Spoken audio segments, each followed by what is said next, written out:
Yo, yo, yo, bonjour les gens. Regardez votre petit Mélenchon. Regardez comment c'est un bon petit Rastaman.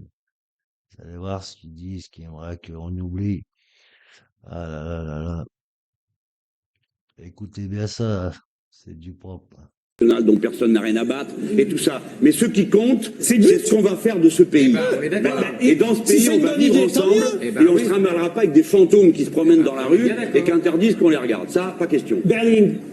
Opposé à tous les signes religieux. Alors ça va depuis la femme qui se rase la tête et se met une perruque par-dessus pour suivre les prescriptions de la Bible, à celle qui se met un foulard sur la tête parce que c'est un rapport avec Dieu, paraît-il. Et je ne vois pas où Dieu s'intéresserait à un chiffon sur la tête, mais sur KTO, la chaîne catholique.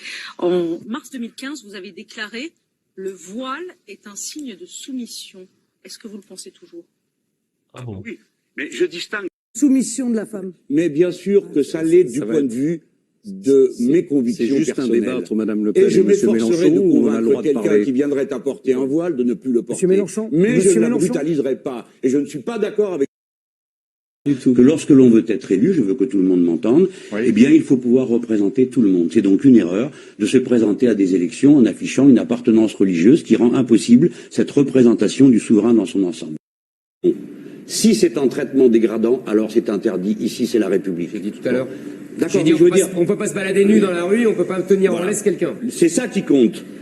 C'est comment on se positionne par rapport à un traitement. Donc moi, je considère que c'est un traitement dégradant, primo. Secondo, je considère que c'est une provocation d'un certain nombre de milieux intégristes contre la République. Et par conséquent, la République a gagné, elle va gagner encore une fois. Ça sera interdit. Et on le fera non seulement pour empêcher une absurdité qui consiste à accepter l'idée qu'une femme considère qu'elle est un enjeu, un gibier, qu'un homme ne peut la regarder qu'avec un œil de prédateur, première chose. Et deuxièmement, parce que c'est obscène cette histoire de burqa, ça part de l'idée que les hommes ne sont que des prédateurs. Et deuxième idée, c'est qu'on donnera un signal au monde entier et aux femmes du monde entier qui se battent contre cette histoire-là. Par conséquent, on interdira. Et peu me chaud qui propose l'interdiction. Jean-Luc Mélenchon, quel signal vous donnez à des femmes qui portent la burqa volontairement? Voilà. Je leur donne le signal suivant. En République française, les hommes et les femmes sont égaux. J'ai le droit de te regarder dans les yeux. J'ai le droit de te regarder, tu as le droit de me regarder. Eh ben, dis donc. Ça va entendu comme moi.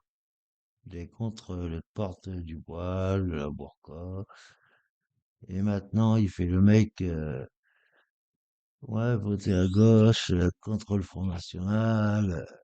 Mais en vérité, tout ce qu'il veut, c'est récupérer les voix des musulmans. C'est tout ce qu'il veut. C'est tout ce qu'il veut, hein. Et ça, cette vidéo-là, elle vient à Twitter, hein. Il veut surtout pas qu'elle tourne sur YouTube. Ça, il veut pas qu'on la voit. Ah bah, une belle petite casserole pour Jean-Luc. Allez les gens, bonne journée.